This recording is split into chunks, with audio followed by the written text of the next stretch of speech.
Welcome to Peter's podcast, where we talk about real yoga, actual happiness, and deep living. Thanks for joining me.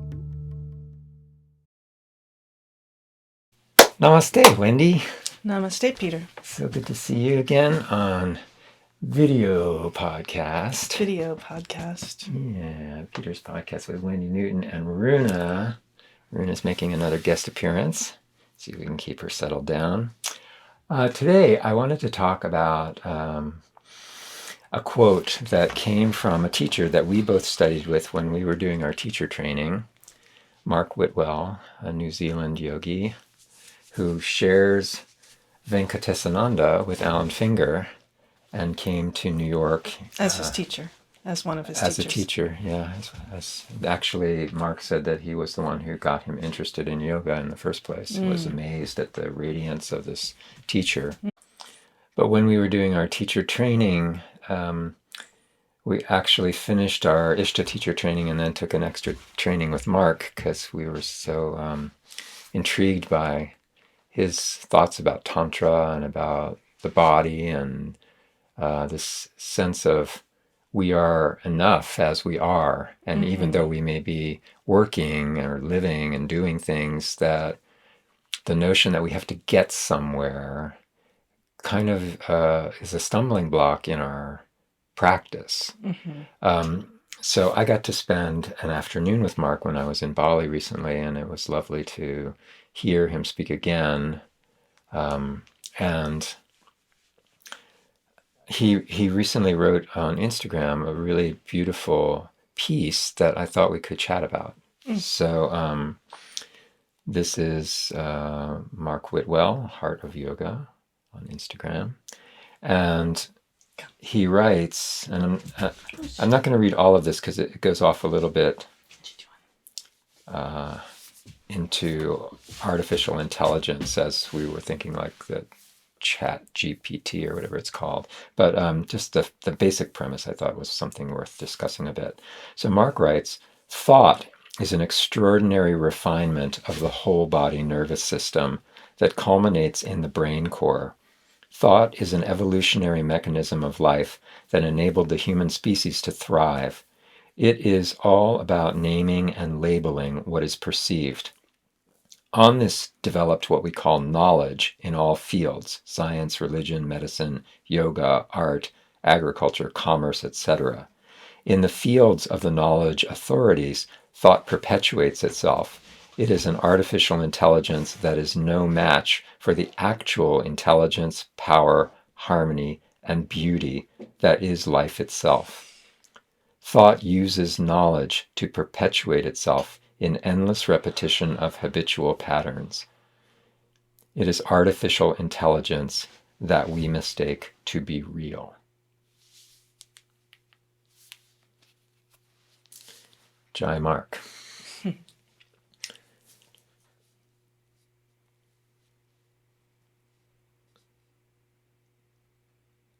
So, not to jump immediately to another reference, but in Daniel Odier's book, Tantric Quest, his guru says something else that's very similar. It was a female tantric. Yes, guru. Yes. Devi. Devi Ma or Devi? Devi. She says, when she's teaching about the earth element, she's laying on the earth. She says, this earth is real. My face on it is real. My body on it is real. Everything about this is real. Only my superficial consideration of it, I forget the exact quote now, only my superficial consideration of it is not real. Yeah, thinking about it. Thinking about it, exactly. So I think there's something super profound in there. And we are so inclined toward thinking about. Yeah, I mean, for me, that's sort of like the basic idea of all yoga. You know, where my mind jumps to right away is the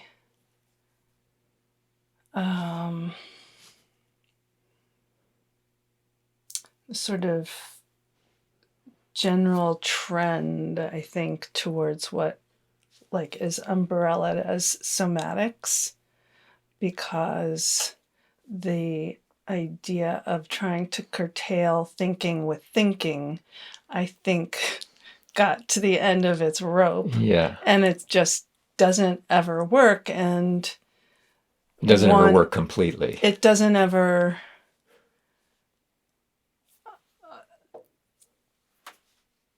It's easy to allow it to be a trap that is very much, for me, nailed by his description of like endless loops of thinking. Yeah.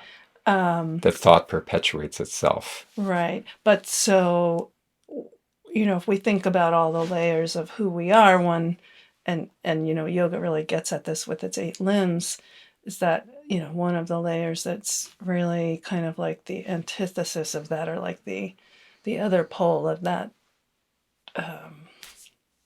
equation, is the body.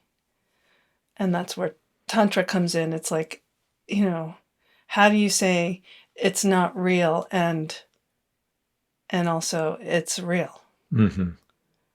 You know what I mean? Like it's sort of the conundrum, but where I was going was that if you can get the mind out of the labeling and sort of defining and describing and judging, sorting mode, and into just not just noticing what are my thoughts, but like actually getting into a sensation place of sensation taking, in the sensation, the smells, the using the other senses, Mm-hmm. then to really see like what's this container. There's like an inside and an outside, there's a front and a back and a right and a left and an up and a down, and it has its own like kind of internal external ecosystem. Then the mind starts to do something else, right? And so there's this whole move towards somatics, which is really about that. Yeah. And it helps to bring that loop to wind down. Yeah. That's where my mind goes. That's where my mind goes first. And I have a couple of other directions where that really, it sparks me. Yeah. And, we can even get a little bit, neuro on this, whatever that science is, neuroscience. Like when the mind is thinking through things, it's in this kind of looping. You mentioned the word looping. There's this notion of a default mode, that there's this just like endless stream of thinking. But when we're doing what you were just saying, feeling this, feeling that, being present in this, the mode of the mind shifts, right? So we have a different way of being. And Mark's implication is that way of being is our foundation. That is what we always were. But then this mind came about. And many of the religions talk about this too, that the mind coming about is or was always a way of naming something about reality, or doing something with or to reality. But what's happened is it got mistaken for reality. Right. Well, I mean, that's definitely,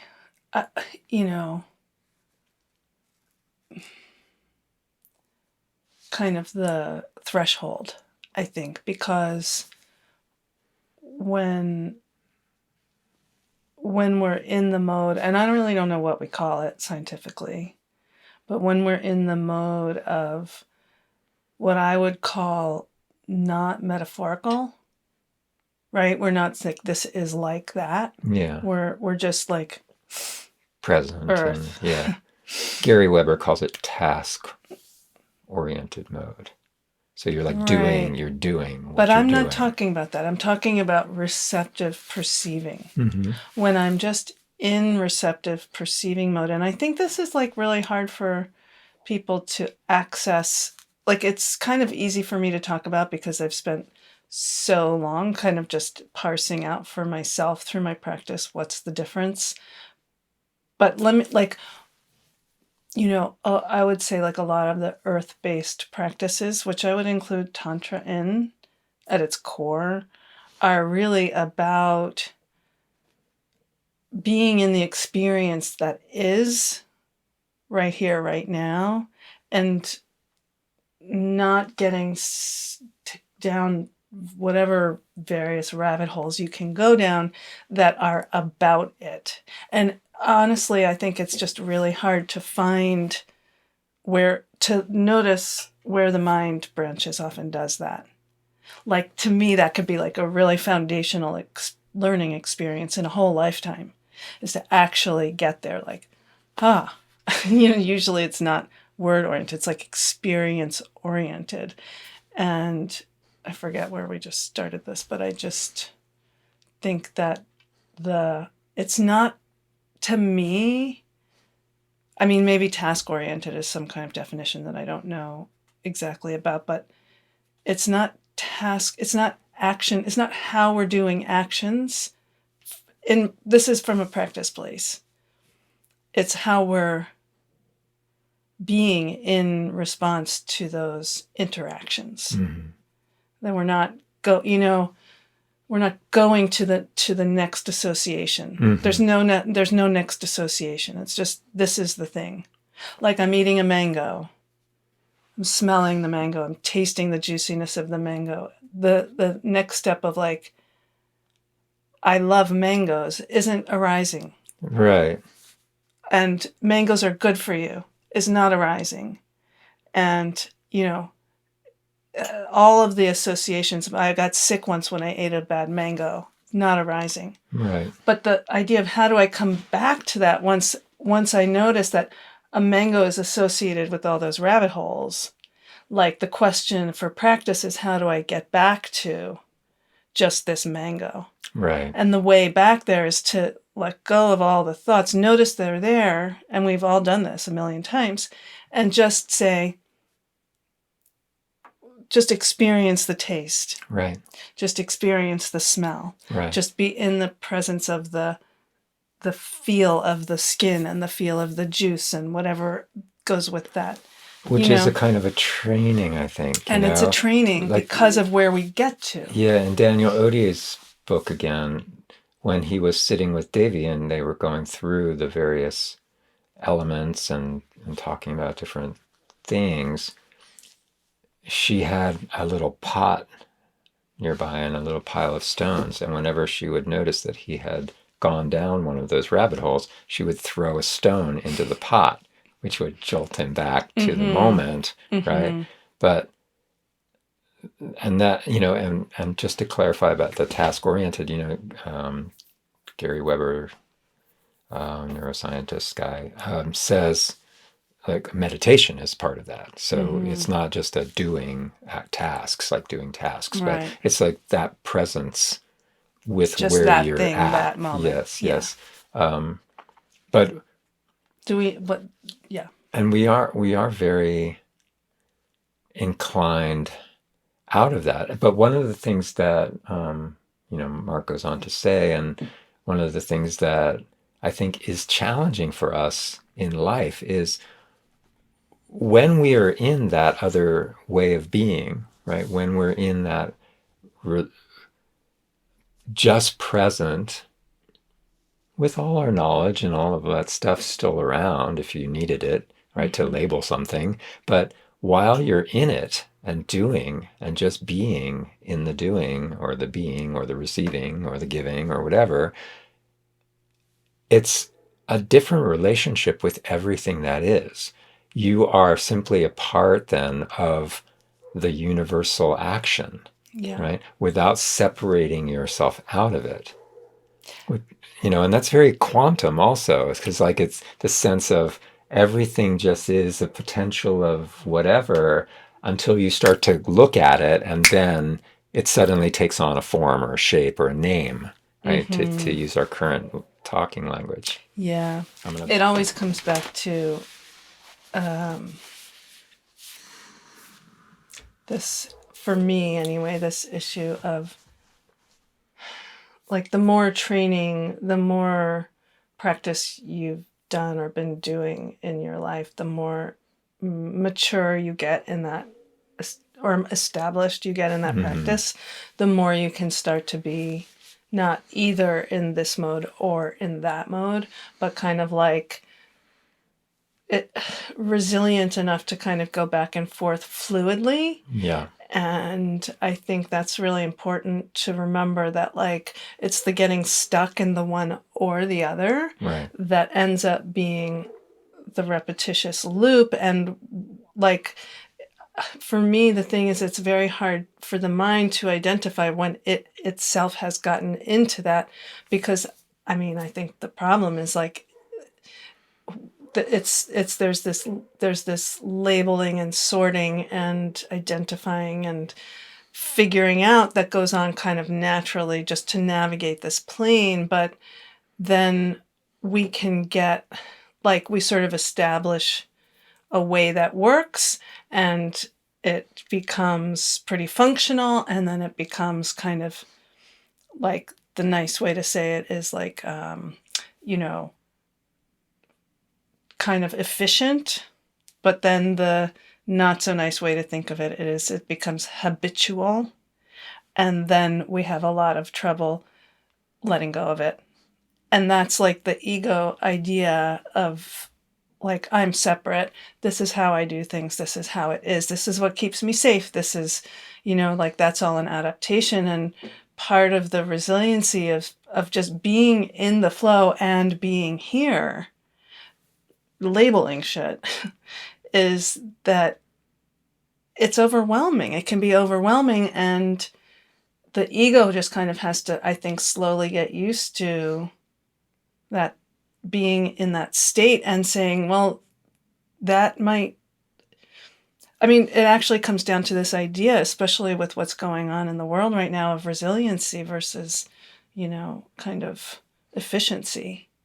And, it's not so easy to be resilient. Right. Even though I'm sure that's like the big bandied about word now. Right. Right. I know? love how your hearing of the Ezra Klein show on inflation just turned into tantra. That's very fun. But just from the practice place, that's kind of where it comes down to for me. Yeah. I was going to say, regarding practice, I think that's why yoga, even as it's practiced in America in the most simple ways, like in the gym or in the hot yoga studio or in the whatever, where people aren't really thinking philosophy or Sanskrit at all. I think it provides a chance to do that, withdrawing from the thinking about. It's like a little oasis from your thoughts. Yeah. Because when you were describing, the habits and the overwhelming of thinking about things this way, we don't give ourselves any breaks to allow to not have to be negotiating it, to not have to be sorting it out and doing the right thing and being safe. We don't have so many spaces in our lives anymore. And when we happen to have them, we usually fill them. We want to be productive, or we want to relax. So we watch something, or, we listen to something, or whatever. We put on a podcast while we're running or something. And I do it too. It's nice to have a space of time to listen to something. Yeah. But what we've eliminated in this modern entertainment on demand world is nothing. There's no nothing time. Yeah. So we've constructed it as yoga class, which I think is super helpful to have that kind of a thing to fill some time and make some space in one's day. Yeah. I mean, you go all the way back to like the the idea that there's just structured time in the day where you should lie down. I mean, to me at this stage of my life, but that's a really big issue, even for people who have been doing this practice for a really long time, because the thing is, the world is the world.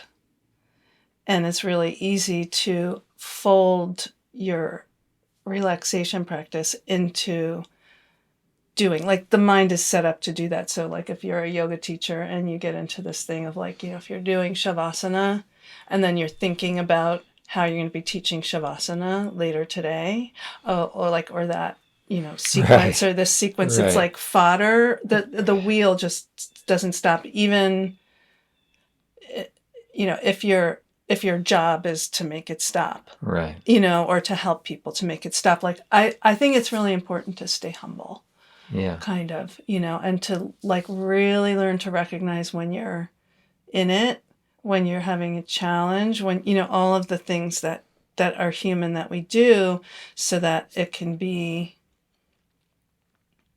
I don't know, so that like your own appreciation of the subtleties are alive. They're like potent, because the difference between somebody who, like, coming into the classroom of a teacher who's just like learning this stuff for the first time and is like saying it because they're sort of like, I don't know, just got there, and somebody who really has, it's like an experience, or an established experience of like, when I sit and go quiet, I go quiet. That's just really palpable in the room. And I mean, I just really stand by that. And that's the same, getting back to Davy and that teaching, that's the same thing. Like when I'm sitting in a room teaching with people, whether it's on Zoom or not, I instantly know when I've gone into the mind tunnels, because I can feel it in the room. And it's like, I can sit, like that could be, like I might need to do that in my getting to the place where I'm kind of in the zone of just smelling, tasting, feeling, knowing what the value of that practice is. But I don't want to get into a push and pull with my own process of getting there. Right. And I don't want to let that process bleed into the experience of the people in the room, because that's not what they're here for. Unless, of course, they are. So, I think it's kind of, again, that sort of, both and thing that, we need. It's like just recognizing when my mind has started and doing that practice of bringing it back. It's like really the whole thing. Totally. And I like that you said the thing about humility, because I don't know a single yoga teacher who isn't crazy in some way or other. And their stuff comes out. Yeah. Sometimes in the classroom, sometimes outside of the classroom. Yeah. Sometimes in private conversation. It's just like we're all human and we're all working on stuff, and that's why we're here. Yeah. And there are some people who are helpful to you in your practice, and in yoga, it's kind of interesting. I was thinking about this morning. I don't very often say, oh my gosh, my French teacher, Jean-Max Gueux, was like profoundly influential in my life. I mean, he was very helpful to me at a certain time in my life. Absolutely. But in yoga, we routinely say, my teacher was Alan Finger. My teacher was Mark Whitwell. His teacher was Desikachar. Alan's teacher was Venkatesananda, and so forth. We call on these teachers, and it goes back to like this mantra that's very foundational: Guru Brahma, Guru Vishnu. The teacher isn't this person. Yeah. The teacher is Yeah. the light, right? The teacher Yeah. is the source of light that is Yeah. helping me to figure out the world. And they're like a person who turns on a light switch, Mm-hmm. right? Um, and as teachers, it's useful to remember that this vehicle isn't anything special. This is just a human, Yeah. right? But when you go to teach, if you can remember that you're just helping someone else see the Exactly. light, right? Yeah. And the corollary of that is what you're experiencing in the energy is people's rabbit holes Mm-hmm. energetically. Like you don't know what they're thinking, but you can feel it when they go there. And then it's like it's that that light is, if you're remembering to be in your own breath, body, sensory awareness Doing your place, own yoga. doing your own yoga, then you can help. That it is literally like sharing that light, and the point for me is always not to show them how to get there, but to somehow allow, like, let that sort of, I'm going to say it, a quality of that quality of awareness or that quality of perceiving, uh, ignite or inspire them to get aware of whatever it is for them that's the rabbit hole. Mm-hmm. So they can recognize it for themselves, Mm-hmm. because their rabbit hole is not my rabbit hole. Mm-hmm. And so if I tell them how to get out of my rabbit hole, they end up getting confused more and more. Mm-hmm. And that's what's hard for people to remember. And this applies to just life too, like yogis moving through life, not just the classroom, that like other people's rabbit holes are not exactly your rabbit holes, and the job isn't to, I don't know, like we have a very lifestyle oriented way of sharing, and it's like I figured it out, it's my thing, and like I'm going to brand it and teach it, and it's going to be a system, and it's going to be, and I have always bristled, even as I recognize the business efficacy of that. Like I think that, I don't know how you bottle just staying in your own lane with your own light. But, it's really important to recognize that what you're trying to do is to allow or help somebody to foster their own way of getting aware. I think what you say about the business efficacy and bottling and branding and all of that is really important to keep in mind. It's that if you want to use branding and if you want to use, um, good social media, whatever. I mean, we're doing a video podcast because I thought it'd be a way to share with more people, right? Mm-hmm. It's important to keep in mind what is in the mind still, right? And Yeah. what is the yoga? Like, and I mentioned this in my own post on social media this week. Like, it doesn't matter what you look like on your mat, right? Celeste Barber, the comedian, is doing a Mm-hmm. brilliant job of showing this. Mm-hmm. All these people who look like sexy on Yeah. Instagram, and then she does it in her own Yeah. normal body, Yeah. and it's hilarious. Yeah. And yet we're so swept into that way that the medium is coercing us, Yeah. right? To think of what is beauty and what is normal and what should we have and who should we be. So, part of the practice of doing a business Sorry. is to apply that that um, mindful kind of practice, right? Like, uh-oh, I'm going into that. I think it'd be better if I did this really beautiful expression of such and such and post that. Why? What Yeah. is that saying to whom? And Yeah. so if you can continually cut through, then it's fine to share stuff. I mean, yoga Yeah. teachers are trying to share stuff. That's Yeah. what it's about. But what are you trying to share? I Yeah. loved when I was with Mark in Bali. One of the first things out of his mouth was, "I'm not a guru. Mm-hmm. Yeah. Don't, Yeah.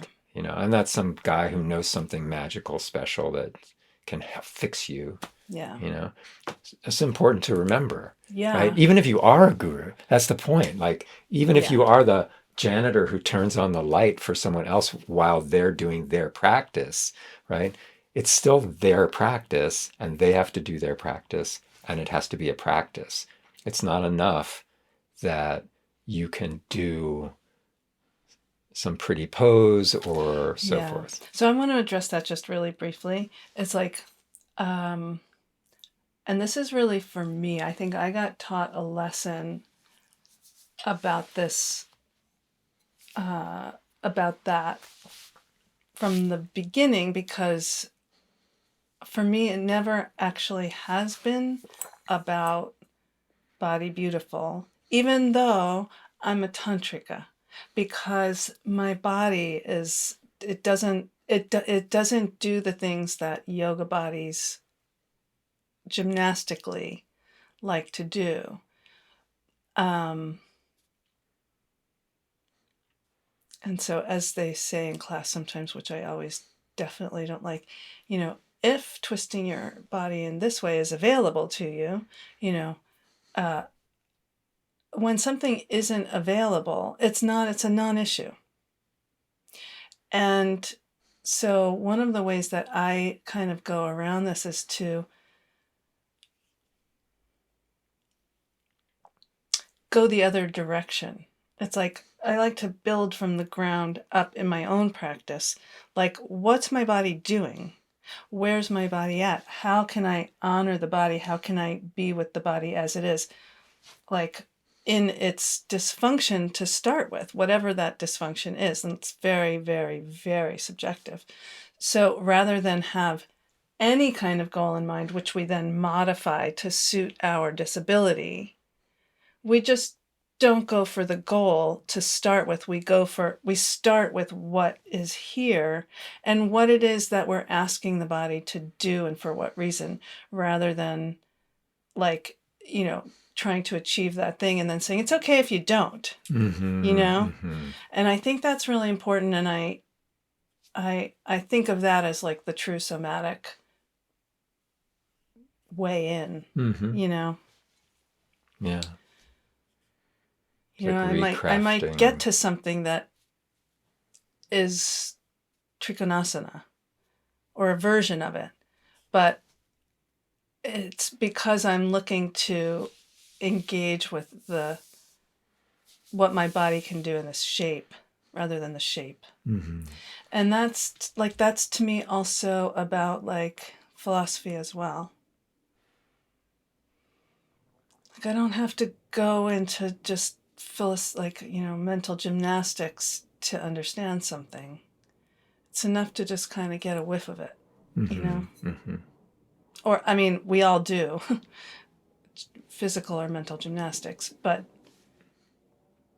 the idea is to scale back on that and to not address the thing that first of like, well, I can do that, but why would I? Mm-hmm. You know?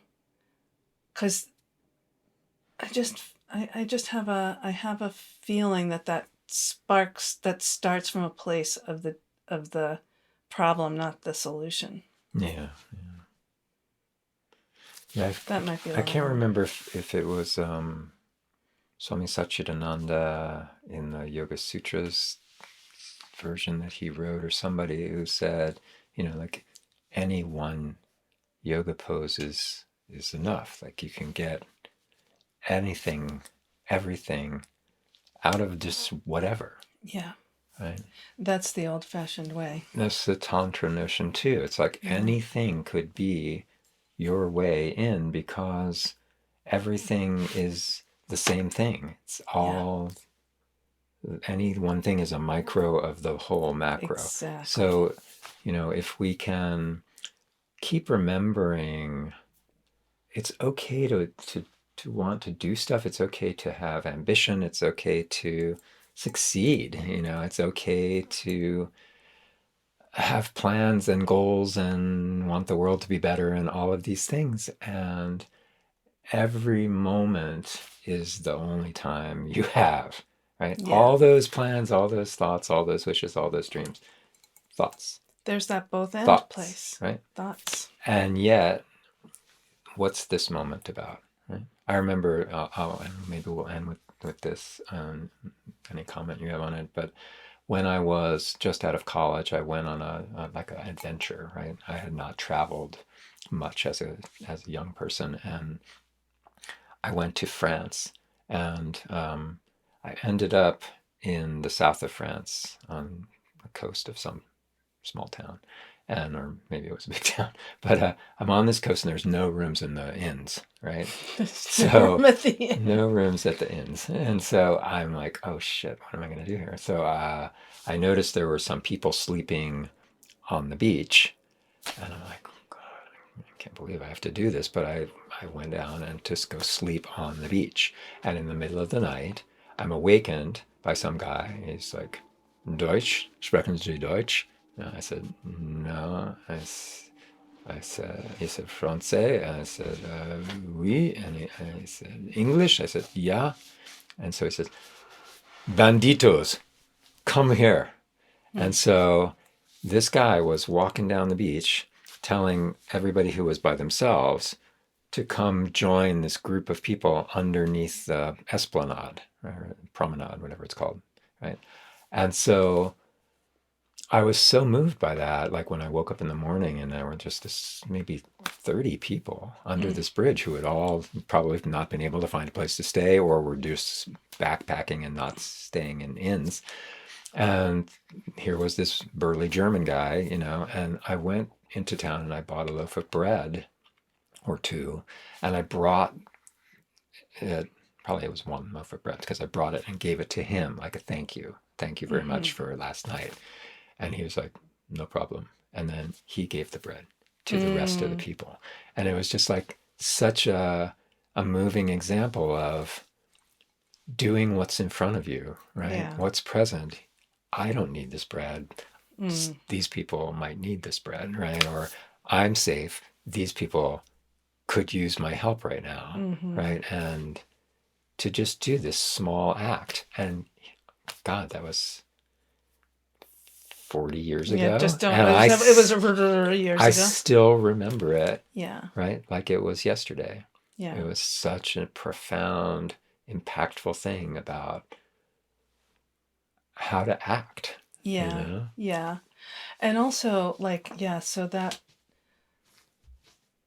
that's the story about sharing the light, actually, that you're talking about played out in a real world situation, right? Because in the world of action, because the sharing, I'm safe, let me look outside now and see, are all these other people safe, and is there something I can do to hold space for that to happen? Like, he didn't do much, he just called attention to it, and everybody like made their own Mm-hmm. thing. You had a response, which was to share, and he had a response, which was to share. So there's full circle of we're all here in it together. And how do we recognize that we're not making, it's not a causative thing. I didn't like say, okay, you have to get safe, so I'm going to make you safe. I didn't say, here, I'm going to buy you bread and feed you. There's like also like the now room in the inn thing. It's a little funny, the reference here, but that's a little bit like that. Just very much goes back to in the in the original quote, you know, the what's in the mind isn't real. Like what all those scenarios of being of whatever the fantasy is about what's going to happen aren't real. They can help us make decisions as to how to move around in the world, but ultimately it's not real because it was just here. But what's real is sitting under the bridge with the people sharing the bread. I mean, that's really real. So I don't know what it all says about yoga. You know, sometimes I feel like